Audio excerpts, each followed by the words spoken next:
અમારા અરમનભાઈ ઊભા છે એટલે આવી કારણ કે ભૂલા પડ્યા હતા. બધા જોડે હવે રોણકી વાવ જવાના હોય તો રોણકી વાવ તો નહીં જાવ, રોણકી વાવ કાલ જવાનું.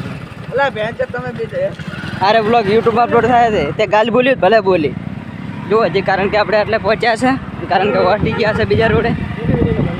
હે 2 મિનિટ ને 24 સેકન્ડ. બસ હવે અમે આટલેથી એન્ડ કરો છે, કારણ કે હવે આપણે મળીશું આવતા નેક્સ્ટ વિડીયો નવા અંદાજે.